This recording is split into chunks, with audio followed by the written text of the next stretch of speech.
Genuine desire. This concept separates a lot of dating philosophies. We have a lot of different positions. For example, there are those who think that a woman cannot be with you if she does not desire you. Therefore, if a woman is with you, she desires you automatically. There are others on the complete opposite end of the spectrum and believe that women are incapable of real love. They can only love themselves, love money, and they can never exhibit true desire to a man. Some are in the middle. They say a woman can feel genuine desire towards a man, but be in a relationship with another man that she does not desire as much, whether that's in phases or simultaneously. There are also a lot of people who actually advocate for men to never care about genuine desire, like just be with a woman, whether she desires you or not is not important, it's trivial. And definitely there are like other more beliefs, but these are the most common one, like when people talk about genuine desire. So you, dear viewer, you can tell me down in the comments what's your belief about genuine desire, how important it is, how should you pursue it or not, is it the only way to be in the relationship? Write down in the comment, and if you have nothing to say, at least put a like in the video. That helps with the YouTube algorithm to attract more people so we can keep having interesting conversations. And if you want to hear my opinion, you will have to watch till the end of the video because I'm gonna say it later. But first, I have a story. Two girls are talking. Let's call them Stacy A and Stacy B. So these two Stacys are having a normal conversation, and of course they're talking about their respective boyfriends, right? So let's decide that Stacy A is in a relationship with a Nufi Doofy, like a beta boxer, okay?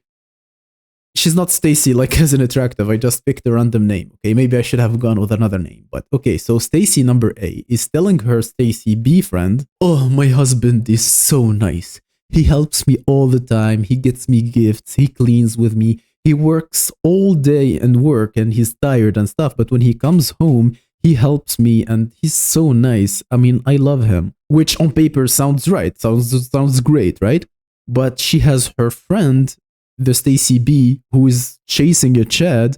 She will be telling her friend, like, I wish my husband did these same things like you. I wish he was nicer to me. He never talks to me. He's always busy and stuff.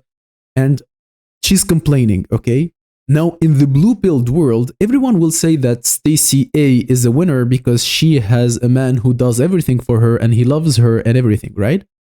But we are smarter than that.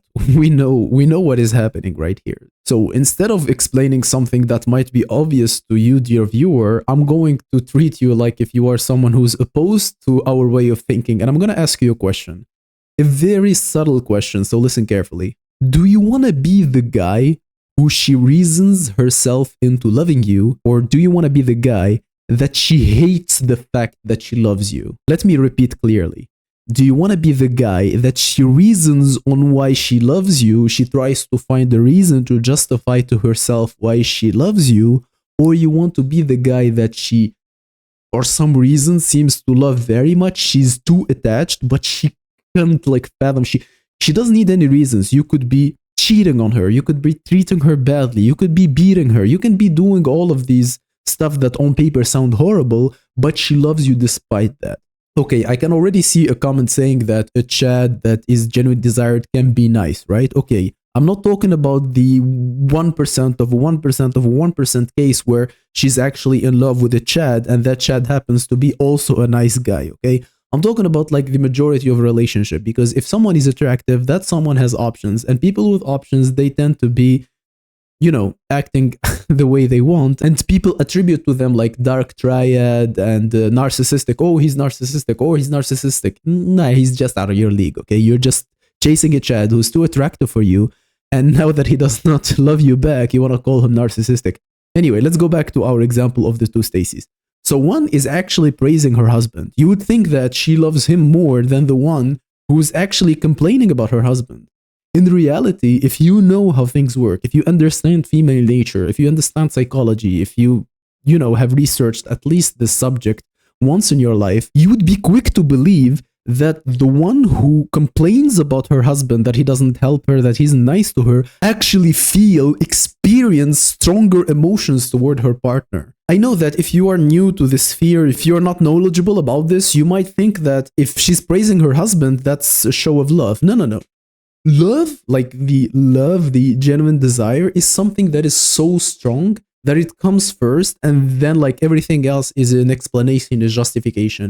If she had to convince herself, if she had to find the reason why she should be okay with you, that's already settling.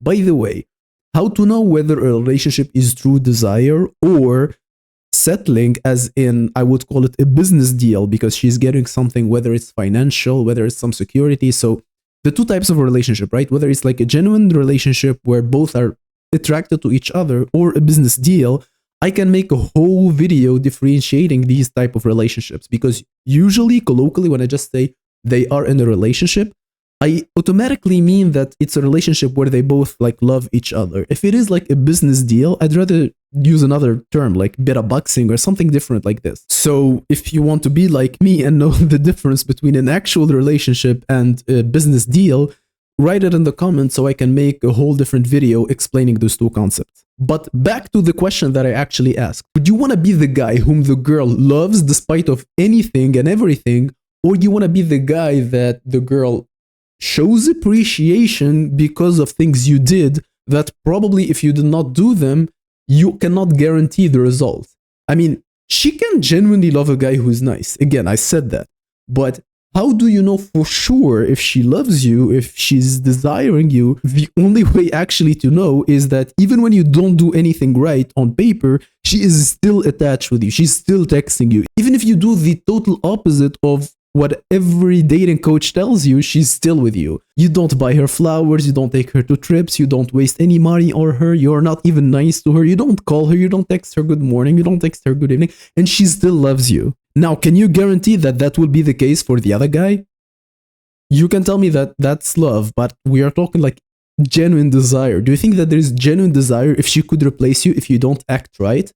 So, the dating gurus, the red pill sphere, they all hate this concept and say like, oh, who cares? Like women, listen, these dating gurus that deny that women can be genuinely attracted to men, I honestly think that they're lying to themselves or lying to others, but in both cases, they're going to end up miserable. Because if they can get in relationships and within those relationships, they're gonna know instinctively whether they're genuinely desired or not. If they are attractive and they end up genuinely desired, it doesn't matter, right? But if it's in the case where they are not actually desired by their partner, they're gonna smell it. They're gonna feel it. They're going to suffer inside. They're gonna know that she's thinking about another guy. They're gonna be like jealous secretly, but never show it, to not be insecure. It's a complicated situation to be in, okay? And listen, guys, I'm not saying don't get married, don't have children if you are not the kind of guy who will be generally desired, because if you are gonna be generally desired, then good for you. I have nothing to tell you. But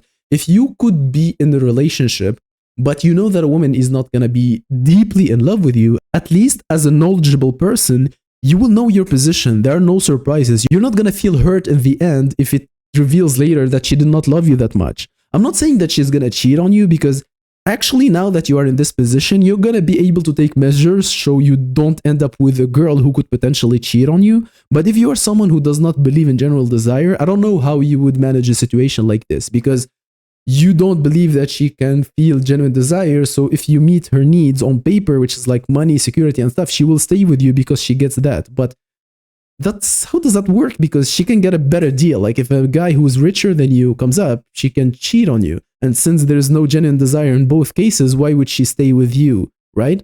I mean, it's crazy, but I don't want to digress like further than this. Listen, most men don't qualify to be in a relationship anyway. I'm not saying to be genuinely desired. Like only 1% of men will be genuinely desired in their relationships. Then there's like a big chunk of like 20 to 30% of men who can actually be in the relationship, and the rest do not even qualify to oofy doofy. It's crazy that even if they're willing to offer money, women would say like, nah, I'd rather work. I'd rather work. I would rather wake up every morning and go slave and have like a boss who yells at me, and I will not be with a relationship. I don't want to sign a business deal yet, right? Maybe after she hits the wall. We're not talking about those. We don't care about them. But most men do not even qualify to beta bucks. Crazy sentence to say, I know. But if you actually qualify to be in a relationship, whether it's be business deal, kinda like closer to being like a pragmatic decision, as you want a family, you want a wife, and you want just comfort, right? but you know that you will never get the genuine desire of a Chad, at least you can calculate your position and create a life that can satisfy you, kinda. Like it will never be ideal, right? The ideal life could only be accomplished by a Chad who is also smart. So like it's crazy. I'm not talking about that. As a guy, like my average viewer, possibly one day could get in a relationship. At least you know what's genuine desire. You know that you're never gonna get it, and you're not gonna end up disappointed. I mean, what is worse than hurting yourself with your own expectations, right? This was Guidance Vault, and I'm retreating.